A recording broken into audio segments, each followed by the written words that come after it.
నమస్తే, welcome to స్వతంత్ర. నేను మురళి. ముందుగా హెడ్లైన్స్ చూద్దాం.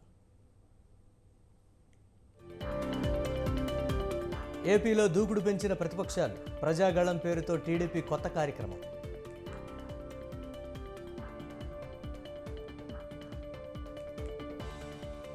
బాబు స్క్రిప్ట్ను పవన్ చదివాడు.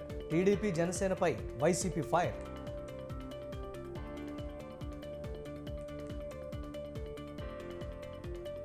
రేవంత్ పేమెంట్ కోటాలో వచ్చాడు. కేసీఆర్ను విమర్శించే హక్కు లేదన్న కేటీఆర్.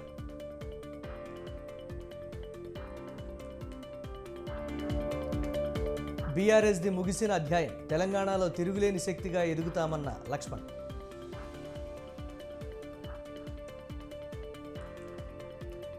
సందేశ్ ఖాళీ వివాదం కొలిక్కి. నిందితుడు షాజహాన్ షేక్ అరెస్ట్.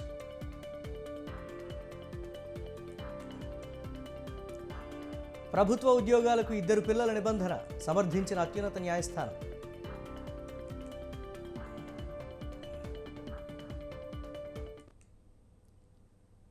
చంద్రబాబు పవన్ కళ్యాణ్పై వైసీపీ నేతలు ఘాటు విమర్శలు చేశారు. పవన్ కళ్యాణ్ తాడేపల్లిగూడెం సభలో చేసిన వ్యాఖ్యలపై ఆగ్రహం వ్యక్తం చేశారు. పవన్ కళ్యాణ్ పురాణాల్లో శల్యుడి లాంటి వాడన్నారు మాజీ మంత్రి పేర్ని నాని. పవన్ కళ్యాణ్ది సెల్ఫ్ డబ్బా అన్నారు. పవన్ కళ్యాణ్ను నమ్ముకుంటే కుక్కతోక పట్టుకుని గోదావరి ఈదినట్లేనని అన్నారు మంత్రి అంబటి రాంబాబు. చంద్రబాబు రాసిచ్చిన స్క్రిప్ట్ చదువుతూ పవన్ జగన్ను తిడుతున్నాడని కొడాలి నాని ఆరోపించారు. పొత్తు మా కోసం కాదు, ఈ పొత్తు ప్రజల కోసం. నేను ముఖ్యమంత్రి కావడం కోసం కాదు. నేను ముఖ్యమంత్రి చాలాసార్లు అయ్యాను. నేను చంద్రబాబు నాయుడు, పవన్ కళ్యాణ్ గారు శ్రేయస్సు కోసం, మీ ఇద్దరు శ్రేయస్సు కోసం, దానితో పాటు ప్రజల శ్రేయస్సు కోసం మేము వెళుతున్నాం తప్ప మేము రాజకీయాల కోసం లేదు, పదవుల కోసం వెళ్ళడం లేదు అన్నారు. మంచిదనయ్యా చంద్రబాబు నాయుడు గారు, మీకు పదవి మీద ఇంట్రెస్ట్ లేదు, మరి పవర్ షేరింగ్ గురించి మాట్లాడితే పోయేదిగా, నాకు పదవి అవసరం లేదు, ముఖ్యమంత్రి అవసరం లేదని. అది మాత్రం మా ఎక్కడన్నా బావా అంటే ఒప్పుకుంటాడు కానీ వంగతోటగాడ బావా అంటే మాత్రం పవర్ విషయంలో మాత్రం తాను ముఖ్యమంత్రి తప్ప ఇంకోటి ముఖ్యమంత్రి అయితే ఒప్పుకోను కాక ఒప్పుకోననేటువంటి మాట బాడీ లాంగ్వేజ్లో చాలా క్లియర్గా వివరంగా చెప్పాడు. నేను అగ్నిని, నిప్పుకణాన్ని, అగ్నికి తోడు వాయువు తోడైంది, పవన్ కళ్యాణ్ తోడేది, ఇక చూసుకో మా పరిస్థితి ఎలా ఉంటుందో అన్నాడు. ఎంత ఎగిలిగా మాట్లాడతాడు, ఏం మాట్లాడుతున్నాడు? మఖ్యలు ఎరగదన్ని మడత మంచంలో పెడతావా? ఎవరు రాసిన డైలాగ్ చెప్తున్నావు? ఏం నాకు అర్థం కాల. కుక్క ఘాటికి చెప్పు దెబ్బ అని చెప్పి చంద్రబాబు నాయుడు దవడ పళ్ళు రాలిపోయేటట్టు ఈ రాష్ట్రంలో కాపు సామాజిక వర్గం చంద్రబాబు నాయుడు పళ్ళన్నీ రాలిపోయి ఇంకొకసారి ఇటువంటి పిచ్చి ప్రయత్నాలు చేయకుండా వాడికి బుద్ధి చెబుతారు. చంద్రబాబు నాయుడు, పవన్ కళ్యాణ్ ఇద్దరూ కలిసి ఎవరిని మోసం చేయాలన్నా కూడా మోసపోవటానికి ఇక్కడ సిద్ధంగా ప్రజలు లేరు. పవన్ కళ్యాణ్ బలి చక్రవర్తి లాగా పాతాళంలో తొక్కేస్తానని జగన్మోహన్ రెడ్డి గారు చెప్పాడు. ఈయన ఒక పాదమే. ఈ రాష్ట్రంలో 80 లక్షల పాదాలు ఉన్నాయి. పవన్ కళ్యాణ్ని నాశనం చేస్తున్నటువంటి చంద్రబాబు నాయుడిని 80 లక్షల పాదాలతో చంద్రబాబు నాయుడిని ఇంకా ఎప్పుడు జీవితంలో పైకి లేకుండా పాతాళంలోకి తొక్కి ఆయన్ని సమాధి చేయబోతున్నారు. తప్పకుండా అదే జరుగుతుంది. ఈ చంద్రబాబు నాయుడు గారు చించుకుని మాట్లాడతాడు, చెవులో తేగొట్టి, హూ కిల్డ్ బాబాయ్? నువ్వు ముఖ్యమంత్రిగా ఉండంగానే బాబాయ్ కిల్డ్ కదా. చంద్రబాబు నాయుడు ముఖ్యమంత్రిగా ఉండంగానే బాబాయ్ కిల్డ్. అప్పుడు పవన్ కళ్యాణ్, చంద్రబాబు నాయుడు ఇద్దరు పోనీ జగన్మోహన్ రెడ్డి మీద ఏమన్నా కేసు పెట్టారా? జగన్ కిల్డ్ అని చెప్పి ఏమన్నా కేసు పెట్టారా? కేసు పెట్టలేదు సరి కదా, కనీసం నింద కూడా మోపలేదు కదా, బురద కూడా వేయలేదు కదా. అప్పుడేమో పవన్ కళ్యాణ్ నువ్వు కలిసి నువ్వు ముఖ్యమంత్రిగా ఉంటావు, బాబాయ్ కిల్డ్ అయినప్పుడు జగన్ నాట్ కిల్డ్ బాబాయ్ అని ఆ రోజు అంటావు. జగన్ నాట్ కిల్డ్ బాబాయ్ అనేమో నువ్వు ముఖ్యమంత్రిగా ఉన్నప్పుడు అంటావు. ఇప్పుడేమో హూ కిల్డ్ బాబాయ్ అంట.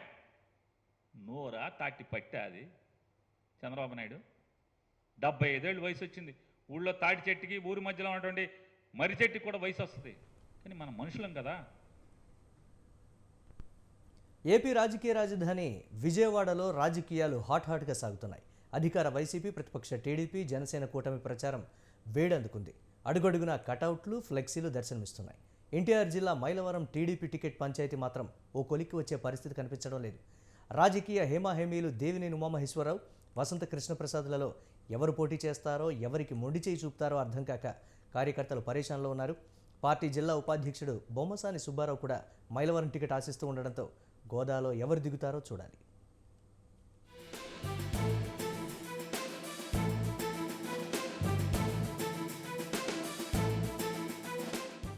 టీడీపీ సీనియర్ నాయకుడు దేవినేని ఉమాకు ఫస్ట్ లిస్టులోనే టికెట్ కేటాయిస్తారని అంతా భావించారు. మైలవరం ఎమ్మెల్యే వసంత కృష్ణ ప్రసాద్ మార్చి 2వ తేదీన టీడీపీలో అధికారికంగా చేరేందుకు ప్లాన్ చేసుకుంటున్నారు. ఈ నేపథ్యంలో సమీకరణలు మారుతున్నాయా అని కార్యకర్తల్లోనే సందేహాలు నెలకొన్నాయి. అయితే 2వ లిస్టులో తన పేరు ఉంటుందని దేవినేని ఉమా ధీమాగా చెబుతున్నారు.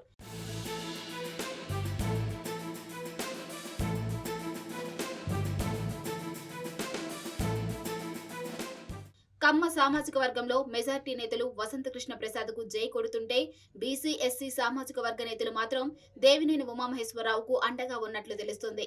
వసంత కృష్ణ ప్రసాద్ వల్ల ఇబ్బందులు పడ్డ టీడీపీ నాయకులు సోషల్ మీడియా వేదికగా అసంతృప్తి వ్యక్తం చేస్తున్నారు తప్ప ఎక్కడ బహిరంగంగా చెప్పడం లేదు.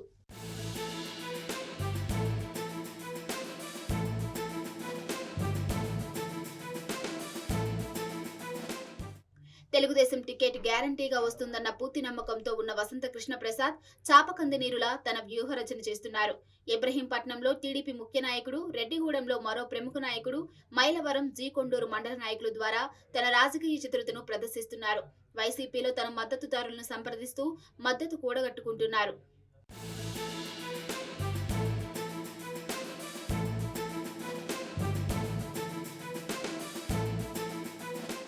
కొండపల్లి మున్సిపాలిటీ అధికార పార్టీ కౌన్సిలర్లు కొంతమంది మద్దతు తెలపగా మరికొంతమంది నాయకులు ఐతవరంలో వసంత కలిసి అండగా ఉంటామని చెబుతున్నట్లు తెలుస్తుంది. టీడీపీ చేరేందుకు సిద్ధమైన వసంత ఇప్పటి వరకు ప్రత్యక్షంగా పార్టీ నాయకులను, కార్యకర్తలను కలవకపోవడం కొంత ఇబ్బందికరంగా ఉంది. నాయకులకు ఫోన్లు చేసినా వారి నుంచి సరైన స్పందన లేదని తెలుస్తోంది.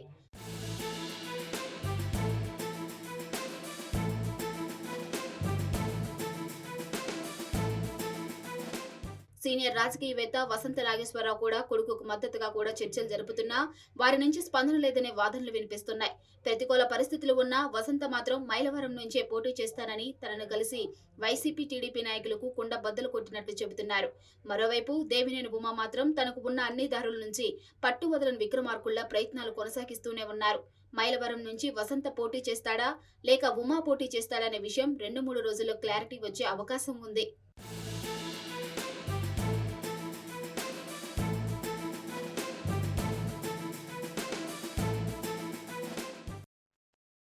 రాజకీయంగా ఎంతో ప్రాధాన్యం ఉన్న గుంటూరు ఎంపీ సీటు అభ్యర్థి విషయంలో జగన్ ప్రత్యేక దృష్టి పెట్టారు. గుంటూరు ఎంపీ స్థానంలో వైసీపీ జెండా ఎగురవేయడమే లక్ష్యంగా పావులు కలుపుతున్నారు. అందులో భాగంగా తాజాగా పొన్నూరు ఎమ్మెల్యే కిలారి రోసయ్యకు ఇన్ఛార్జి బాధ్యతలు అప్పగించారు.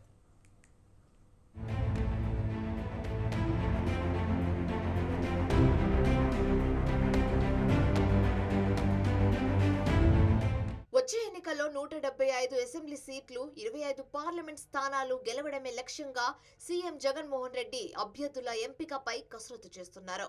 గత సార్వత్రిక ఎన్నికల్లో వైసీపీ 151 అసెంబ్లీ స్థానాలను, 22 పార్లమెంట్ స్థానాలను గెలుచుకుంది. గత ఎన్నికల్లో వైసీపీ 22 ఎంపీ సీట్లు గెలుచుకున్న విజయవాడ, గుంటూరు, శ్రీకాకుళం ఎంపీ స్థానాలు మాత్రం గెలుచుకోలేకపోయింది. రానున్న ఎన్నికల్లో ఈ 3 స్థానాలు కూడా విజయం సాధించడం కోసం అభ్యర్థుల ఎంపికపై జగన్ ప్రత్యేకంగా దృష్టి సారించారు. ఇప్పటికే శ్రీకాకుళం, విజయవాడ ఎంపీ అభ్యర్థులను ఖరారు చేశారు. అయితే గత ఎన్నికల్లో టీడీపీ తరఫున విజయం సాధించిన కేశినేని నాని ఇటీవల వైసీపీలో చేరారు. దీంతో ఆయనకు విజయవాడ ఎంపీ సీటు ఖరారు చేశారు. అయితే గుంటూరు ఎంపీ అభ్యర్థి విషయంలో పక్కాగా విజయం సాధించే అభ్యర్థి కోసం సీఎం జగన్ గాలిస్తున్నారు. తాజాగా వైసీపీ అభ్యర్థుల 8వ జాబితా విడుదల చేస్తుంది. ఈ జాబితాలో గుంటూరు పార్లమెంట్ ఇన్ఛార్జ్ బాధ్యతలు ఎమ్మెల్యే కిలారి రోసయ్యకు అప్పగించారు.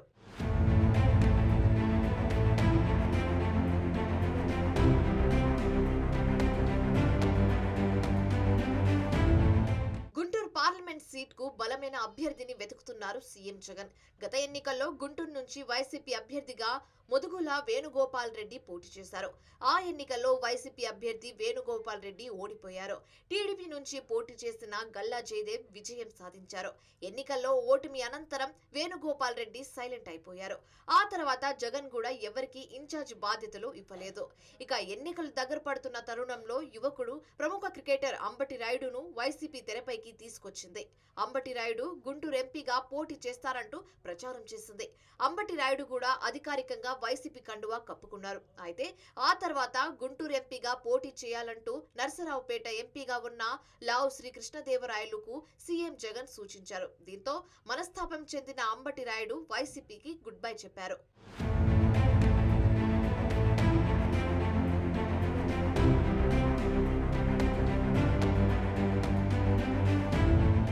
మరోవైపు ఎంపీ కృష్ణదేవరాయలు సైతం గుంటూరు ఎంపీగా పోటీ చేసేందుకు ఆసక్తి చూపలేదు. నరసరావుపేట నుంచి ఎంపీగా పోటీ చేస్తా అంటూ సీఎం దృష్టికి తీసుకెళ్లారు. అందుకు సీఎం జగన్ ఒప్పుకోలేదు. దీంతో కృష్ణదేవరాయలు వైసీపీకి రాజీనామా చేశారు. రాయుడు రాజీనామా, కృష్ణదేవరాయలు పోటీకి వెనగంజు వేయడంతో పార్టీ సీనియర్ నేత ఉమారెడ్డి వెంకటేశ్వర్లు తనయుడు రమణను గుంటూరు పార్లమెంట్ ఇన్ఛార్జ్ గా నియమించారు. ఇటీవలే ఇన్ఛార్జ్ బాధ్యతలు చేపట్టిన ఆయన ప్రజల్లోకి వెళ్లే ప్రయత్నం చేస్తున్నారు. ఇంతలోనే జగన్ రమణను అక్కడి నుంచి తప్పించి ఆయనకు బంధువు అయిన పొన్నూరు ఎమ్మెల్యే రోసియాకు పార్లమెంట్ ఇన్ఛార్జ్ బాధ్యతలు ఇచ్చారు.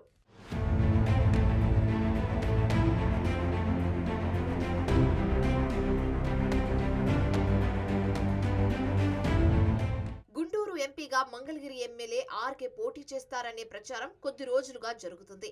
తనకు మంగళగిరి సీట్ ఇచ్చే అవకాశం లేకపోవడంతో ఆర్కే గతంలో వైసీపీకి రాజీనామా చేసి కాంగ్రెస్ పార్టీలో చేరారు.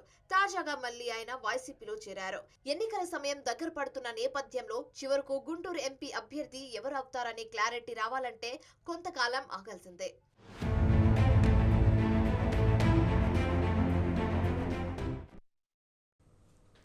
జనసేన అధినేత పవన్ కళ్యాణ్కు ముద్రగడ పద్మనాభం, హరిరామ జోగయ్య లేఖలు రాశారు. జనసేన టీడీపీ పొత్తుపై ఈ ఇద్దరు తీవ్ర అసంతృప్తిని వ్యక్తం చేశారు. జనసేన టీడీపీ పొత్తులో భాగంగా పవన్ పార్టీకి కేవలం 24 సీట్లే కేటాయిస్తూ ఉండడంపై మాజీ ఎంపీ హరిరామ జోగయ్య తీవ్ర అసంతృప్తిగా ఉన్నారు. తాను ఇచ్చిన సలహాలు ఇద్దరు అధినేతలకు నచ్చినట్లు లేదని, అది వారి కర్మ, ఇక తాను చేయగలిగింది ఏమీ లేదని సంచలన లేఖ రాశారు.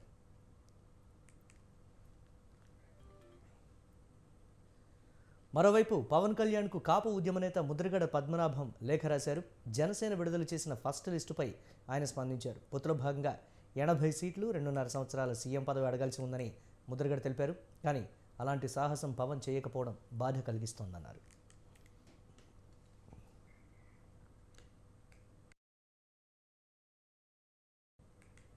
ఏపీలో 5 ఏళ్లుగా దోపిడీ పాలన సాగించిన వైసీపీ ప్రభుత్వం ఈసారి ఎన్నికల్లో దొంగ ఓట్లనే నమ్ముకుందని బీజేపీ రాష్ట్ర అధ్యక్షురాలు పురంధేశ్వరి ఫైర్ అయ్యారు. తిరుపతి లోక్సభ ఉప ఎన్నిక సమయంలో ఆ పార్టీ చేసిన అక్రమాలే అందుకు నిదర్శనమని అన్నారు. ఒక్క తిరుపతి అసెంబ్లీ నియోజకవర్గంలోనే 35,000 నకిలీ ఓటర్ కార్డులు తయారు చేశారంటే ఇంతకంటే అన్యాయం ఉంటుందా? ప్రజాస్వామ్యాన్ని అపహాస్యం చేయడమేనని మండిపడ్డారు. ఇలాంటి చర్యల ద్వారా ఎన్నికల సంఘాన్ని ధిక్కరించడం తప్ప మరొకటి కాదని తెలిపారు. దొంగ ఓట్ల గురించి ఎంత ప్రహసనం అండి రాష్ట్రంలో.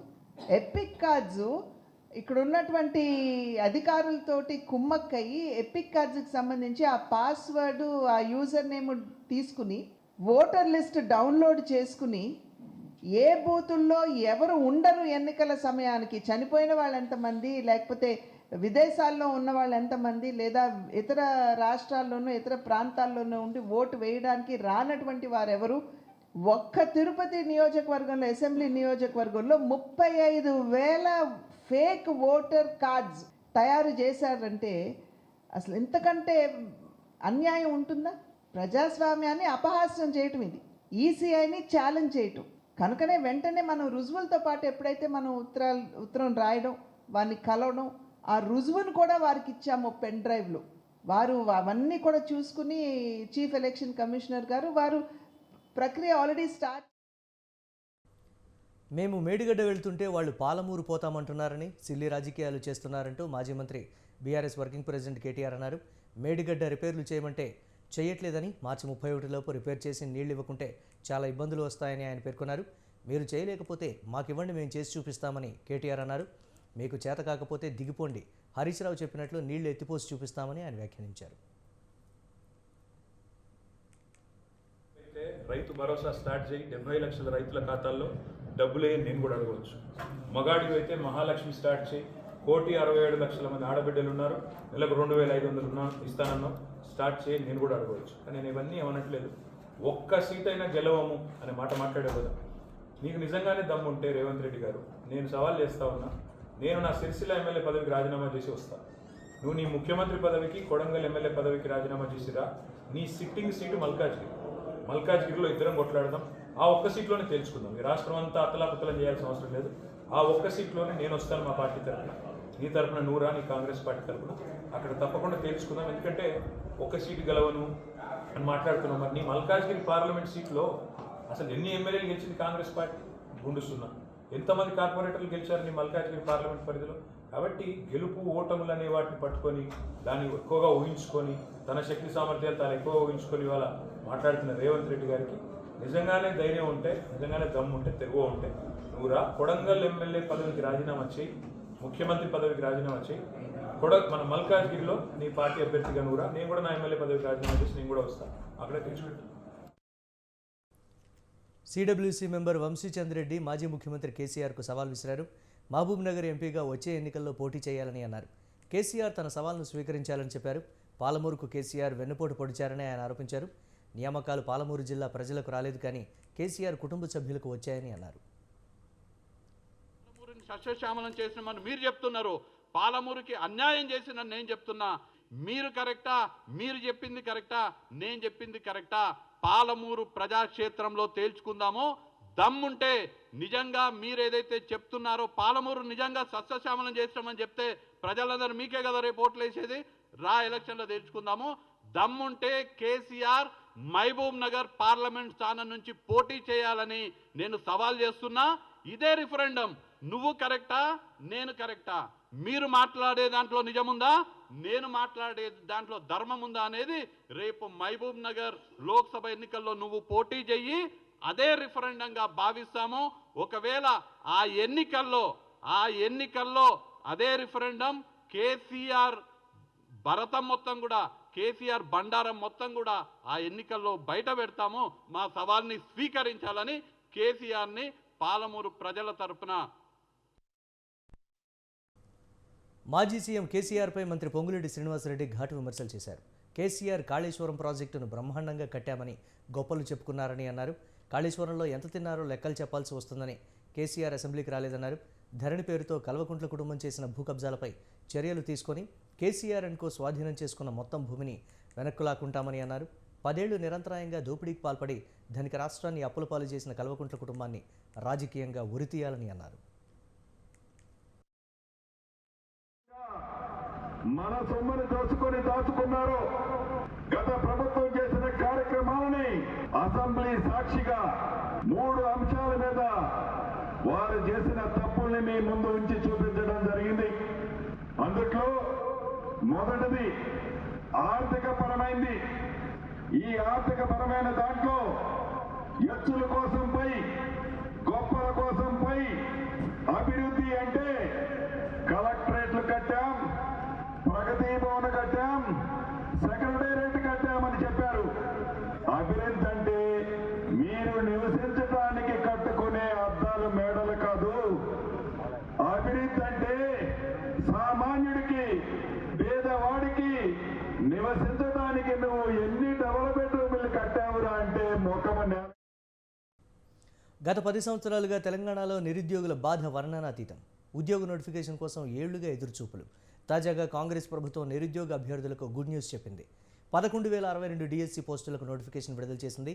ఏ కేటగిరీలో ఎన్ని పోస్టులు ఉన్నాయి, అభ్యర్థుల అర్హత, వయస్సు, దరఖాస్తు వివరాలు, గతంలో అప్లై చేసుకున్న అభ్యర్థులకు ప్రభుత్వం ఎలాంటి వెసులుబాటు కల్పించింది, ప్రభుత్వ నోటిఫికేషన్పై అసలు నిరుద్యోగులు ఏమంటున్నారు? Watch the story.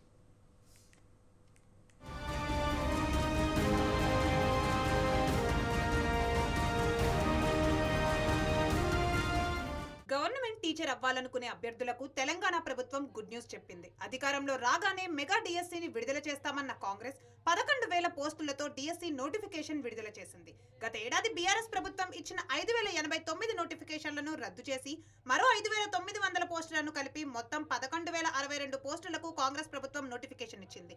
School assistant, secondary grade teacher, language Pandit, PET, special teacher పోస్టులు తాజా నోటిఫికేషన్లో ఉన్నాయి. అభ్యర్థుల అప్లికేషన్, ఫీజ్ పేమెంట్, అర్హత, వయస్సు, ఇతర వివరాలను ప్రభుత్వం నోటిఫికేషన్లో తెలిపింది.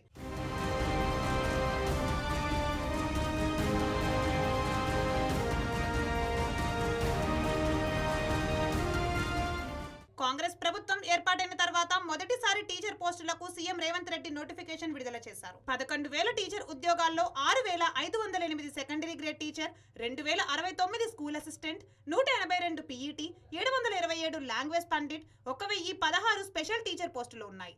మార్చి 4 నుంచి ఏప్రిల్ 2 వరకు అభ్యర్థులు అప్లై చేసుకొని ఏప్రిల్ 3 వరకు సబ్మిట్ చేయాలని విద్యాశాఖ తెలిపింది. ఇక 2023 డిఎస్సి నోటిఫికేషన్ అప్లై చేసుకున్న వారు మళ్లీ అప్లై చేసుకోవాల్సిన అవసరం లేదని చెప్పింది. ప్రభుత్వ ఉద్యోగాలకు అభ్యర్థి వయసు 46 ఏళ్ల వరకు ఇచ్చింది. ఇక సడలింపుకు సంబంధించిన వయసును డిఎస్సి నోటిఫికేషన్ లో ప్రభుత్వం పొందుపరిచింది. 2023 డిఎస్సి నోటిఫికేషన్ కు 1,77,000 మంది అప్లై చేసుకోగా తాజాగా పోస్టుల సంఖ్య పెరగడంతో అభ్యర్థుల సంఖ్య పెరిగే అవకాశం కూడా ఉంది.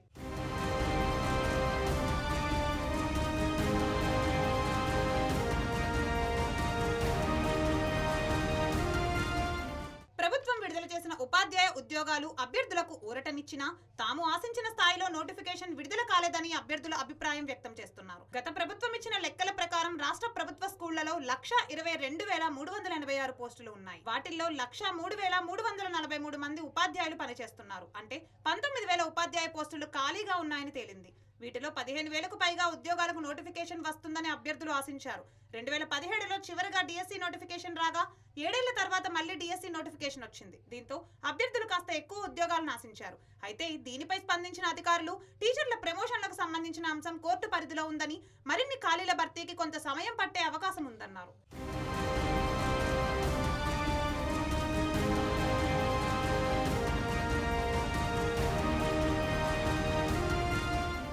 గత బీఆర్ఎస్ ప్రభుత్వం నిరసనలు చేసిన ఉద్యోగాలు పెంచలేదని, గతంలో పోలిస్తే కాంగ్రెస్ ప్రభుత్వం ఇచ్చిన నోటిఫికేషన్లు నిరుద్యోగులకు భరోసా ఇచ్చాయన్న అభిప్రాయం వ్యక్తం చేస్తున్నారు అభ్యర్థులు.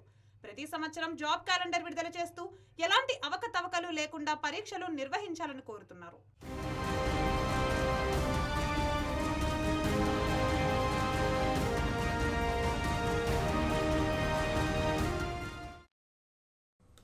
పార్లమెంట్ ఎన్నికలు దగ్గర పడుతున్న క్రమంలో కేంద్రం కీలక నిర్ణయం తీసుకుంది. కేబినెట్ సమావేశంలో పీఎం సూర్య ఘర్ యోజనకు కేంద్ర కేబినెట్ ఆమోదం తెలిపింది. 75,021 కోట్ల నిధులతో ప్రారంభించనున్న ఈ పథకం ద్వారా 2025 నాటికి కేంద్ర కార్యాలయాలపై సోలార్ ప్యానెల్ని ఏర్పాటు చేయనున్నారు. దీంతో పాటుగా దేశంలోని 1 కోటి గృహాలకు ఉచితంగా సోలార్ విద్యుత్తును అందించనున్నారు. ఈ పథకంలో భాగంగా అర్హత ఉన్న ప్రతి ఇంటికి దాదాపు 300 యూనిట్ల ఉచిత విద్యుత్ లభించనుందని కేంద్ర మంత్రి అనురాగ్ ఠాకూర్ తెలిపారు. हजारों ने करोड़ों किसानों हजारों करोड़ रुपए की किश्त दी और ये लगातार लगभग 3 लाख करोड़ रुपया भारत सरकार ने किसान के ऊपर खाद और यूरिया के बढ़ते जो दाम दुनिया भर के हैं उसका हिंदुस्तान के किसानों पर बोझ नहीं पड़ना और लाखों करोड़ की सब्सिडी हमने पिछले कुछ सालों में दी. आज का निर्णय भी पोटास के लिए 2.38 रुपए प्रति किलो, सल्फर के लिए 1.89 रुपए प्रति किलो सब्सिडी निर्धारित की गई है. इन दरों से जो डीएपी की बोरी है वो बैग 1,350 रुपए का पिछले साल मिलता था, इस साल भी 1,350 रुपए में ही मिलेगा. इसी प्रकार से एनपीके 1,470 रुपए प्रति बैग फोर्टिफाइड एनपीके है, वो एसएसपी है या यूरिया एसएसपी के 3 न्यू ग्रेड्स को इसमें शामिल किया गया है. पहले 25 ग्रेड थे, अब इसमें 23 प्रकार के पीएंड के हजारों करोड़ रुपए का लाभ दे. तीसरा जो निर्णय है वो अब पिछले कल ही जैसे माननीय प्रधानमंत्री जी ने हजारों ने करोड़ों किसानों हजारों करोड़ रुपए की किश्त दी और ये लगातार लगभग 3 लाख करोड़ रुपया भारत सरकार ने किसान के ऊपर खाद और यूरिया के बढ़ते जो दाम दुनिया भर के हैं उसका సెమీకండక్టర్ల కొరత తీర్చేందుకు కేంద్రం కీలక నిర్ణయం తీసుకుంది. దేశీయంగా సెమీకండక్టర్ హబ్ని ఏర్పాటు చేసేందుకు ప్రధాని నరేంద్ర మోదీ ఆమోదం తెలిపారు. టాటా, పవర్ చిప్, తైవాన్ సంయుక్తంగా గుజరాత్లోని ధులేరా ప్రాంతంలో ఈ ప్లాంట్ను ఏర్పాటు చేయనున్నట్లు కేంద్ర మంత్రి అశ్విని వైష్ణవ్ వెల్లడించారు. फैब का अप्रूवल किया है. देश में सेमीकंडक्टर फैब का अप्रूवल देश के लिए बहुत बड़ा निर्णायक मोड़ है ये और आत्मनिर्भर भारत बनाने की जो संकल्प लिया है प्रधानमंत्री जी ने, उस संकल्प की बहुत बड़ी ये सिद्धि है. पहली कॉमर्शियल फैब भारत की बनेगी. राइट. ప్రపంచంలోనే అతిపెద్ద సహజ సిద్ధమైన ప్రైవేట్ జూ గుజరాత్లోని జామ్నగర్లో రూపుదిద్దుకుంటోంది. ప్రైవేట్ జూ అంటే ఆశ్చర్యం కలగక మానదు. ఎన్నో రంగాలకు విస్తరిస్తున్న రిలయన్స్ ఇండస్ట్రీస్ లిమిటెడ్ ఆధ్వర్యంలో ఈ జులాజికల్ పార్క్ సాకారమవుతోంది. పర్యావరణ పరిరక్షణ, జంతువుల సహజ సంరక్షణ కేంద్రంగా అతిపెద్ద జంతు ప్రదర్శనశాలను అభివృద్ధి చేసేందుకు రిలయన్స్ ప్రణాళిక రచించింది.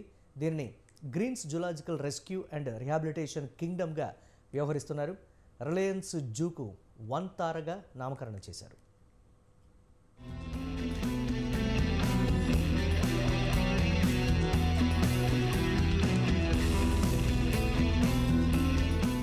గుజరాత్లోని జామ్నగర్లో రిలయన్స్ రిఫైనరీకి దగ్గరలో మోతీక్వాడి గ్రామం వద్ద 280 ఎకరాల విస్తృత ప్రదేశంలో జూ ఏర్పాటవుతుంది. భారతదేశం నలుమూల నుంచే కాక ఆఫ్రికా, దక్షిణ అమెరికా వంటి దేశాల నుంచి వన్యప్రాణులను ఇక్కడ తీసుకువచ్చే ఏర్పాట్లు జరుగుతున్నాయి. కొలంబియా నుంచి ఎకోబార్ హిప్పోలను రప్పించే ఏర్పాటు చేస్తున్నారు.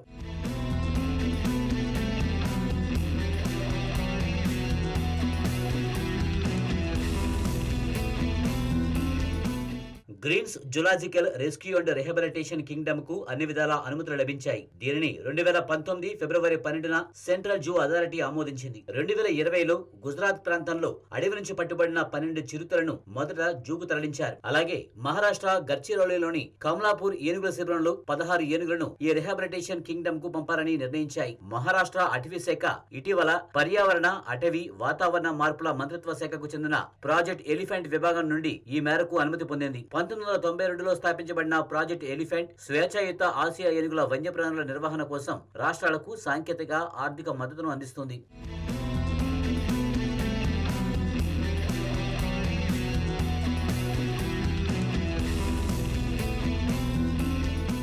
ఇది కేవలం జూ కాదు. ఈ కేంద్రం జంతువులు, వన్యప్రాణుల సంరక్షణ కేంద్రం. అత్యాధునిక వైద్య సదుపాయాలు, వన్యప్రాణుల సంతానోత్పత్తి పెంచే ప్రాంతాలు, నీటి వనరులు, రెస్క్యూ, రిహాబిలిటేషన్ సెంటర్ ఉంటాయి. విదేశీ జంతువులు, గుజరాత్కు చెందిన అడవి జంతువులు, ఎడారి జంతువులు, ఎలుకలు, డ్రాగన్లు, బల్లులు, భారతదేశంలోని ఇతర ప్రాంతాలలో కనిపించే జంతువుల కోసం ప్రత్యేక ఎన్క్లోజర్లను ఏర్పాటు చేస్తున్నారు.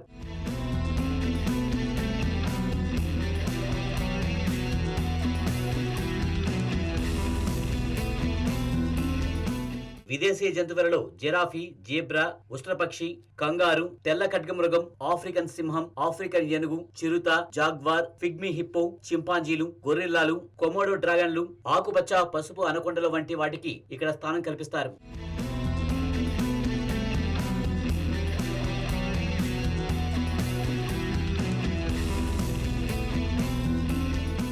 ఇది జూ కాదు, ఎంటర్టైన్మెంట్ సెంటర్ అనలేం. ఇది సేవాలయ. ప్రపంచంలోని అత్యాధునిక వైల్డ్ లైఫ్ ఇన్స్టిట్యూట్ అంటారు ఈ ప్రాజెక్టు బాధ్యత వహిస్తున్న Reliance industries director Anant Ambani.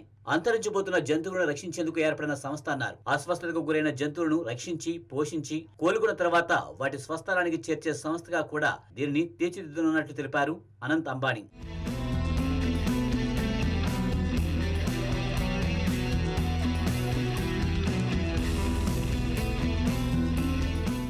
Reliance జంతు ప్రదర్శనశాల భారతదేశంలో మొదటి ప్రైవేట్ జంతు ప్రదర్శనశాల కాదు. బ్రిటిష్ రాజనీతిజ్ఞుడు సర్ థామస్ సంఫోర్డ్ రాఫెల్స్ 1800వ సంవత్సరంలో రీజెంట్స్ పార్క్ లో లండన్ జూను స్థాపించాడు. ఇది ప్రపంచంలోనే మొదటి ఆధునిక జంతు ప్రదర్శనశాలగా పిలుస్తారు. గవర్నర్ జనరల్ రిచర్డ్ వెల్లెస్లీ నిర్మించిన కోల్కతా జూ పార్క్ ఆసియాలోని మొదటి జంతు ప్రదర్శనశాల.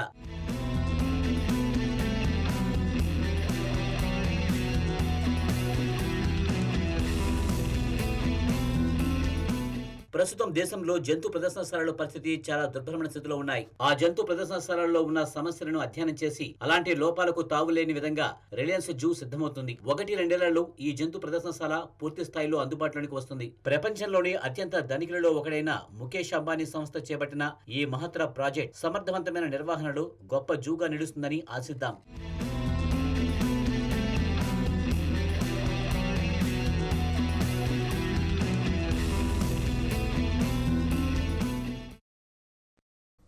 ఇవి ఇప్పటి వరకు అప్డేట్స్. కీప్ వాచింగ్ స్వతంత్ర.